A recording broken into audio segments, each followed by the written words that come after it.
বিসমিল্লাহির রহমানির রহিম। প্রিয় শিক্ষার্থীরা, আশা করি তোমরা সকলেই ভালো আছো। আজকে লেকচার 2 এ তোমাদেরকে স্বাগত জানাচ্ছি। আমরা লেকচার 2 এ সপ্তম অধ্যায়ের মূলধন ব্যয়ের আমরা দীর্ঘমেয়াদী ঋণের ব্যয় এটি সম্পর্কে জানবো। তাহলে আমরা দেখতে পাচ্ছি দীর্ঘমেয়াদী ঋণের ব্যয়, দীর্ঘমেয়াদী ঋণের ব্যয় অর্থাৎ শুধু আমরা ঋণের ব্যয় বলতে পারি। ঋণ মূলধন, কোনো জায়গা থেকে যদি আমি অর্থ ধার করি তখন সেই অর্থকে বলা হচ্ছে কি ঋণ। এখন আমরা হতে পারে ব্যাংক থেকে ঋণ নিতে পারি, অন্য কোনো আর্থিক প্রতিষ্ঠান থেকে ঋণ নিতে পারি। তো এই ঋণ কিন্তু কেউ আমাকে এমনিতেই দিবে না, কারণ সবাই বিজনেস করছে লাভের আশায়। তো লাভ না থাকলে সেখানে কেউ আমাকে ঋণ দিবে না। তো এই যে ঋণ, যদি আমরা ঋণ নিয়ে আসি তাহলে আমাদেরকে যাদের কাছ থেকে ঋণ নিয়ে আসবো আমরা, তাদেরকে আমরা সুদ দিব। এই সুদটাই হচ্ছে ঋণের জন্য মূলত ব্যয়। এই জন্য আমরা লিখছি ঋণ মূলধন সংগ্রহ করার জন্য যে সুদ প্রদান করতে হয় তাকে ঋণের ব্যয় বলে। তার মানে ঋণ সংগ্রহ করতে গেলে আমাকে যে সুদটা দিতে হবে সেই সুদটাকেই বলা হচ্ছে ঋণের ব্যয়। শুধু তাই না, এই ঋণ মূলধন সংগ্রহ করতে গিয়েও যদি আমার অন্য কোনো খরচ হয় সেগুলোও কিন্তু আমাদের এখানে অন্তর্ভুক্ত হবে। যেমন উত্তোলন ব্যয় হতে পারে, বা তোমার হচ্ছে কমিশন হতে পারে, দালালের কমিশন, এগুলোও কিন্তু আমাদের ঋণের মধ্যে, ব্যয়ের মধ্যে আসবে। আমরা অনেকগুলো সূত্রই শিখবো। তার মধ্যে একটি হচ্ছে কর পরবর্তী ঋণ মূলধন ব্যয়। আর একটি কথা এখানে মনে রাখতে হবে, ঋণ মূলধন ব্যয় সবসময় কর পরবর্তী নির্ণয় করতে হবে, কারণ ঋণের উপর যে সুদ দিতে হয় সেই সুদের উপর কোনো কর দিতে হয় না, যার কারণেই করটা বাদ দিয়ে তারপরে আমাদেরকে ঋণ মূলধন ব্যয় নির্ণয় করতে হবে। এখানে আমরা দেখেছি যদি কোনো অঙ্কের মধ্যে আমরা দেখি যে কর পূর্ববর্তী ঋণ মূলধন ব্যয় দেওয়া আছে, ব্যয়ের হার দেওয়া আছে, সেক্ষেত্রে আমাদের কর পরবর্তী ঋণ মূলধন ব্যয় নির্ণয় করার জন্য এই সূত্রটি ব্যবহার করতে হবে, কর পূর্ব মূলধন ব্যয় ইনটু 1 মাইনাস কর হার। আমরা যদি ইংরেজিতে লিখি তাহলে KD equal KI into 1 minus TR, tax rate. তো এই কেডি তে বোঝাচ্ছি আমরা ঋণ মূলধন ব্যয়, কস্ট অফ ডেট। আর কেআই বলতে বোঝাচ্ছে, আর এই কেডি হচ্ছে কর পরবর্তী ঋণ মূলধন ব্যয়, কেআই দ্বারা বোঝায় কর পূর্ববর্তী ঋণ মূলধন ব্যয়, টিআর তে বোঝায় ট্যাক্স রেট। আর এটা 1। এবার আমরা আসি এই ঋণ ঋণ ঋণ ঋণকে আমরা দুই ভাগে ভাগ করতে পারি পরিশোধের ভিত্তিতে। একটা হচ্ছে পরিশোধিত ঋণ আর একটা হচ্ছে অপরিশোধিত ঋণ। অপরিশোধিত ঋণ বা চিরস্থায়ী ঋণ বা জীবনের জন্য ঋণ। এই অপরিশোধিত ঋণ বলতে বোঝাচ্ছি যে এর কোনো নির্দিষ্ট কোনো মেয়াদ থাকবে না, যার মেয়াদ অসীম, অনির্দিষ্ট কাল পর্যন্ত এই ঋণ চলতে থাকবে। অর্থাৎ একবার যদি ঋণ নিয়ে আসি তাহলে ওই ঋণের আসল অর্থ আমাকে আর ফেরত দিতে হবে না, কিন্তু প্রতিষ্ঠান যতদিন থাকবে ততদিন পর্যন্ত আমার সুদটা দিয়ে যেতে হবে। সেটাকে বলা হচ্ছে অপরিশোধিত ঋণ। আমরা লিখেছি যে সকল বন্ড বা ঋণের মেয়াদ অসীম তাকে চিরস্থায়ী বা অপরিশোধিত বন্ড বা ঋণ বলে। প্রশ্নের মধ্যে অনেক জায়গায় বন্ড দিয়ে আসবে, তাহলে আমরা বুঝবো এটা ঋণ। আচ্ছা, এরপরে এই অপরিশোধিত ঋণের ব্যয় নির্ণয় করতে হবে। আমাদের কি নির্ণয় করতে হবে? অপরিশোধিত ঋণের ব্যয়ের হার নির্ণয় করতে হবে। তো সেই ব্যয়ের হার নির্ণয় করার সূত্র হচ্ছে আমাদের এখানে দুইটি, কর পূর্ব ঋণ মূলধন ব্যয়। যদি প্রশ্নের মধ্যে বলে যে কর পূর্ব ঋণ মূলধন ব্যয় নির্ণয় করো, তখন আমরা লিখবো KD equal interest divided by NSB into 100। আর কর পরবর্তী ঋণ মূলধন ব্যয় যদি আমাদের নির্ণয় করতে বলে তাহলে আমরা লিখবো কেডি ইকুয়াল ইন্টারেস্ট, আইতে ইন্টারেস্ট ইনটু 1 মাইনাস টিআর। তোমরা এখানে অনেকেই ভুল করে থাকে, এই 1 টাকে অনেকে আই মনে করে, তো এটা হচ্ছে 1, এটা হচ্ছে I into 1 minus TR divided by NSB into 100। আমরা এনএসবি টাকে বলছি নেট সেলস ভ্যালু বা নেট বিক্রয় মূল্য। এই নেট বিক্রয় মূল্য নির্ণয় করার জন্য আমাদের সূত্রটা ব্যবহার করতে হবে NSB equal SB minus FC. এখানে এনএসবি মানে নেট সেলস ভ্যালু বা নেট বিক্রয় মূল্য, এসবি তে বোঝায় সেলস ভ্যালু বা বিক্রয় মূল্য। এই বিক্রয় মূল্য থেকে এফসি মানে বোঝায় আমাদের ফ্লোটেশন কস্ট, বাংলায় বলে উত্তোলন ব্যয়। এই সেলস বিক্রয় মূল্য থেকে উত্তোলন ব্যয় বাদ দিলে আমাদের নেট সেলস ভ্যালু পাওয়া যাবে। আমি একবার আসি একটু উত্তরণ ব্যয়টা কি। আমরা যদি প্রথমে উত্তরণ ব্যয় শুধু ঋণ না, অন্যান্য ক্ষেত্রে হতে পারে। কোন শেয়ার যদি আমি প্রাথমিকভাবে বিনিয়োগ ইস্যু করতে চাই কোনো প্রতিষ্ঠান, তাহলে তাদেরকে প্রাথমিকভাবে কিছু ব্যয় করতে হয়, যেমন দালাল ধরতে হয়, সিকিউরিটি অ্যান্ড এক্সচেঞ্জ কমিশনের কাছে রেজিস্ট্রেশন করতে হয়, প্রসপেক্টাস ইস্যু করতে হয়। এইগুলো ইস্যু করার জন্য যে খরচগুলো হয় সেগুলোকে বলা হয় উত্তরণ ব্যয়। আর ঋণের ক্ষেত্রে ঋণ সংগ্রহ করতে গেলে আমাদের যে আনুষঙ্গিক প্রাথমিকভাবে যে পেপারস তৈরি করতে হয় প্রতিষ্ঠানের, বা আরো কিছু ব্যয়, কমিশন, এগুলো যখন আমরা সংগঠিত হবে ব্যয়, সেই ব্যয়গুলোকে বলা হচ্ছে উত্তরণ ব্যয় বা ফ্লোটেশন কস্ট। এবার একটু দেখে নিই কোনটাতে কি বোঝায়। অর্থাৎ সংক্ষিপ্ত রূপ, আমাদের কেডি তে আমরা বুঝবো ঋণ মূলধন ব্যয়, আই তে আমরা বুঝবো সুদের পরিমাণ, interest, amount of interest, SV দ্বারা বুঝবো আমরা সেলস ভ্যালু বা বিক্রয় মূল্য, এনএসভি হচ্ছে নিট সেলস ভ্যালু বা নিট বিক্রয় মূল্য, এফসি হচ্ছে ফ্লোটেশন কস্ট বা উত্তরণ ব্যয়, টিআর তে বোঝায় কর হার বা ট্যাক্স রেট। আশা করি এই পর্যন্ত বুঝতে পেরেছ। আমরা দেখবো তাহলে এই জাতীয় কিছু একটি অঙ্ক আমরা সমাধান করব। শিক্ষার্থীরা, তাহলে আমরা যেগুলা দেখলাম এগুলা তোমরা খাতায় তুলে নিবে।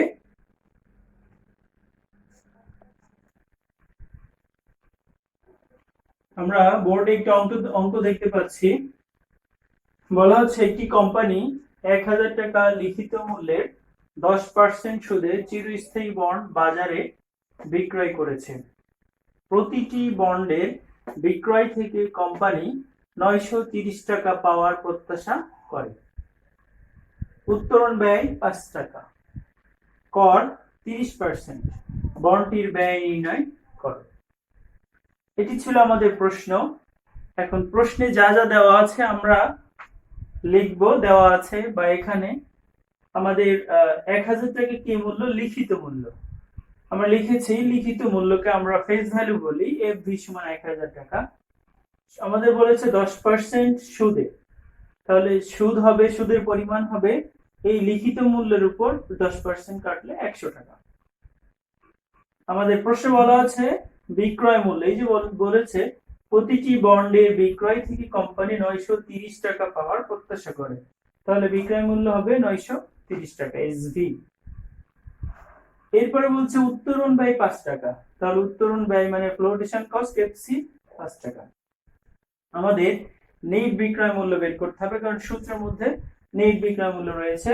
সূত্র জানি এসভি মাইনাস এফসি, তাহলে 930 হচ্ছে সেলস ভ্যালু আর এফসি হচ্ছে 5 টাকা, মাইনাস করলে আমাদের 925 টাকা।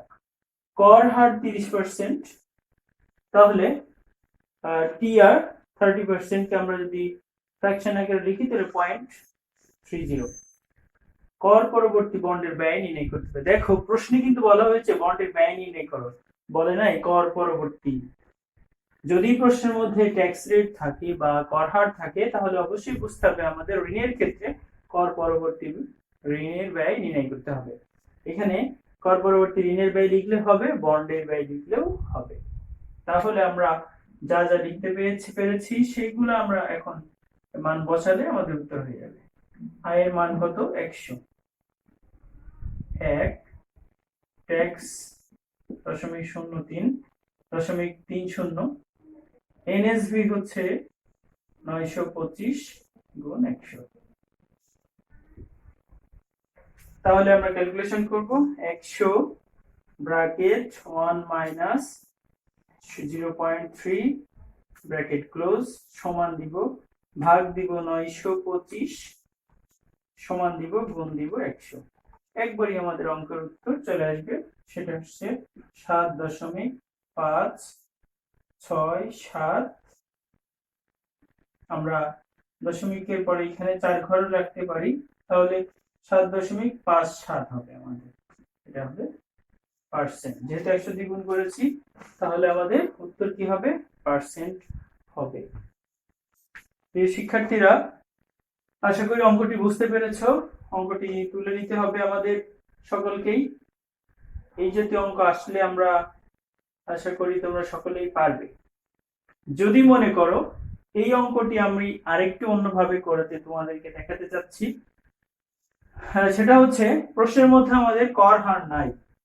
ধরে নাও প্রশ্নের মধ্যে একই অঙ্ক, আমাদের কর হার নাই। প্রশ্নে বলছে বন্ডটির ব্যয় নির্ণয় করো, উত্তোলন ব্যয় 5 টাকা, ব্যয় নির্ণয় করো। তাহলে আমরা কি করব? যেহেতু কর নাই তাহলে আমাদের অবশ্যই এটা কর পূর্ববর্তী ব্যয় নির্ণয় করতে হবে। আমরা এখানে সব তথ্য থাকবে একই, শুধুমাত্র করটা থাকবে না। আর যেহেতু কর থাকবে না তাহলে এখানে আমাদের হবে কর পূর্ববর্তী বন্ডের ব্যয় নির্ণয় করতে হবে। এখন সূত্রটাও তাহলে আমাদের চেঞ্জ হয়ে যাবে। সূত্রটা হচ্ছে কি হবে তাহলে? আমাদের interest divided by NSV into 100, এটি হবে আমাদের সূত্র। তাহলে ইন্টারেস্ট হচ্ছে কত? 100। এখন ক্যালকুলেশন করলে আমাদের উত্তর চলে আসবে। আমরা দেখি 100 ভাগ 925 সমান ইনটু 100 দিব আমরা। তাহলে আমাদের এখানে উত্তর আসছে কত? 10.81%। তাহলে আমরা দুইটি অঙ্ক কিন্তু শিখে ফেললাম। একটি হচ্ছে কর পরবর্তী বন্ডের মূল্য। আর একটি কথা এখানে বলি, প্রশ্নের মধ্যে কোথাও অবশ্যই বলা আছে কি চিরস্থায়ী। চিরস্থায়ী মানে কি? অপরিশোধিত। এই অপরিশোধিত দুইটি সূত্র ছিল, একটি ছিল কর পূর্ববর্তী আর একটি হচ্ছে কর পরবর্তী। আশা করি তোমরা অঙ্ক দুইটি বুঝতে পেরেছো। আমরা এরপরের টপিকসে চলে যাব।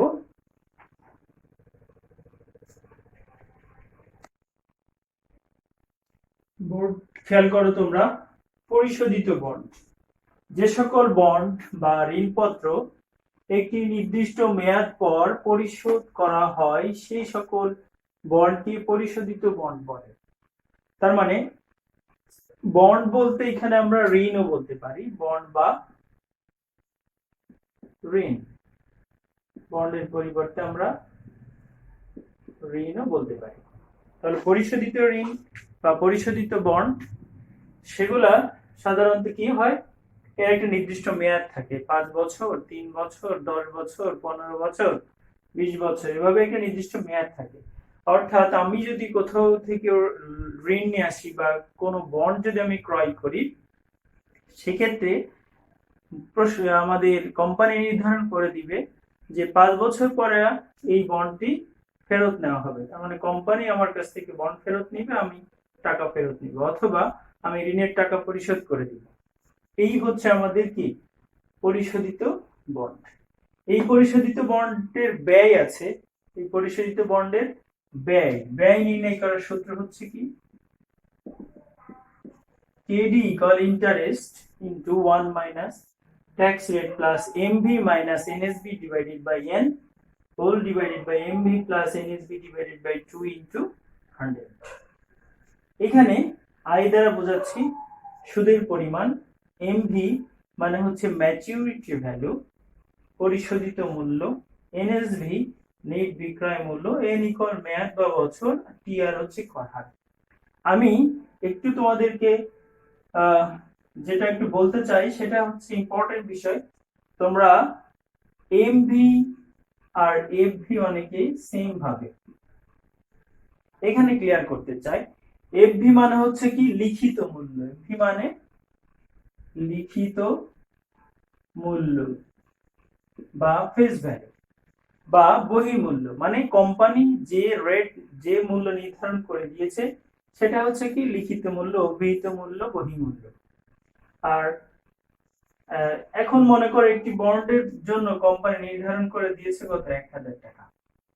কিন্তু এমভি আর এফভি সবসময় এক নয়, যেহেতু এটা হচ্ছে কিন্তু প্রাথমিকভাবে বন্ডের যে মূল্য ছিল সেটি। আর এই এমভিটা হবে যদি ওই বন্ডের মেয়াদ 5 বছর হয়, তাহলে এই এমভি মূল্য হবে 5 বছর পরের যে মূল্যটা সেটি। তো এখন প্রশ্ন হতে পারে, প্রশ্ন এরকম যদি বলে যে বন্ডটি পরিশোধিত হবে 5 বছর পরে, বন্ডটি পরিশোধিত হবে 900 টাকায়,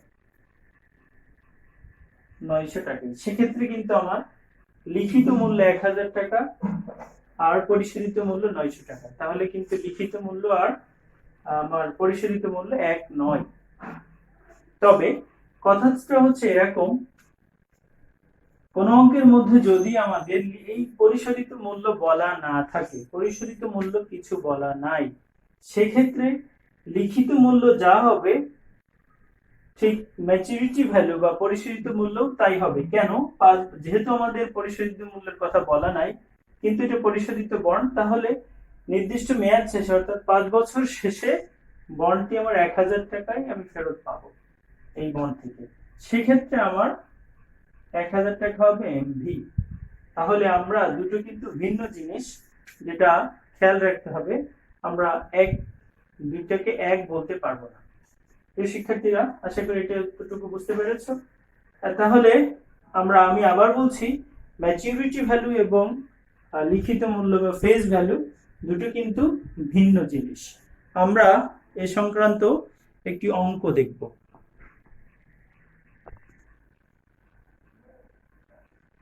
দেখো বোর্ডে আরেকটি অঙ্ক আমরা দেখতে পাচ্ছি, বলা হচ্ছে এলপি কোম্পানি 10 বছর মেয়াদী বন্ড 1100 টাকায় ইস্যু করেছে। এখানে একটু বলতে হবে, ইস্যু মানে হচ্ছে বিক্রয়, ইস্যু মানে বিক্রয়, ইস্যু করা মানে হচ্ছে বিক্রয় করা, যার লিখিত মূল্য 1000 টাকা এবং কুপন রেট বার্ষিক 10%, সুদ বার্ষিক ভিত্তিতে প্রদান করা হয়। প্রতিটি বন্ডে ইস্যু খরচ 20 টাকা, অর্থাৎ বিক্রি করতে গেলে খরচ হয় 20 টাকা। এটা হচ্ছে উত্তরণ ব্যয়। কর হার 30%, কর পরবর্তী ঋণ মূলধন ব্যয় কত, এটি আমাদের নির্ণয় করতে হবে। তাহলে আমরা কি কি দেওয়া আছে লিখেছি দেখতে হবে। আরেকটু বলি, যেটা হচ্ছে যেহেতু আমাদের মেয়াদ দেওয়া আছে, যদি মেয়াদ দেওয়া থাকে অর্থাৎ 10 বছর মেয়াদী বন্ড, তার মানে এই বন্ডটি 10 বছর পরে কি হবে? পরিশোধিত হবে। তার মানে এই বন্ডটি হচ্ছে পরিশোধিত বন্ড। এখানে দেওয়া আছে কি? লিখিত মূল্য 1000 টাকা এফডি। আচ্ছা, এরপরে হচ্ছে কি? কুপন রেট বার্ষিক 10%, তার মানে সুদের পরিমাণ 1000 ইন্টু 10%, 100 টাকা। এরপর আমাদের বলছে, উপরে কিন্তু বলা ছিল মেয়াদ, তাহলে আমরা মেয়াদ লিখেছি 10 বছর, 1100 টাকায় ইস্যু করেছে, তার মানে বিক্রয় মূল্য হচ্ছে 1100 টাকা। প্রতিটি বন্ডে ইস্যু খরচ হচ্ছে 20 টাকা, তাহলে ইস্যু খরচ এফসি 20 টাকা। কর হার আমাদের দেওয়া আছে 30%, কর হার 30%, তাহলে কর হার 30% মানে 0.30। তাহলে নিট বিক্রয় মূল্য বের করতে হবে আগের অঙ্কের মতো, SV minus FC, 1100 SV minus 20 টাকা এফসি, তাহলে মাইনাস করলে 1080 টাকা।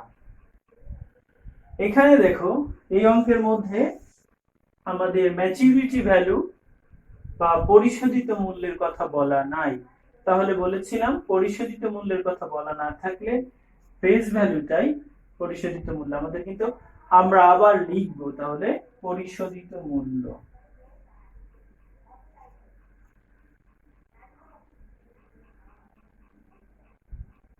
মূল্য এমভি ইকুয়াল 1000 টাকা।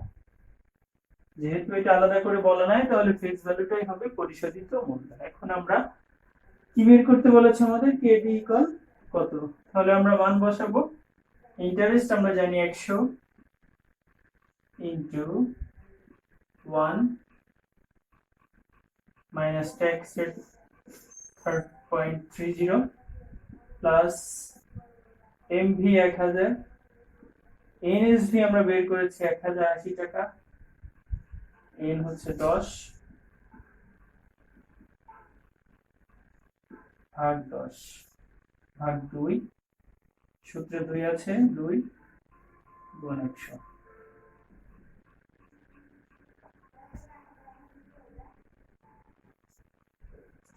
একশো ব্র্যাকেট 1 মাইনাস 0.3 ব্র্যাকেট ক্লোজ আছে 70 প্লাস এই অংশটুকুতে 1000 মাইনাস 1080 সমান দিলাম, মাইনাস আসছে কিন্তু আমাদের উত্তর -80 এসেছে।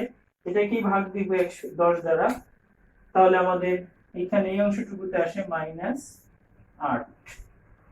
এখানে আমাদের আসে 1000 প্লাস 1080 ভাগ দিব 2, তাহলে আসে 1040 গুণ 100। এখন আমরা 70 প্লাস ব্র্যাকেট মাইনাস 8 দিব সমান দিব ভাগ দিব 1040 গুণ দিব 100, তাহলে আমাদের 5.96% চলে আসলো।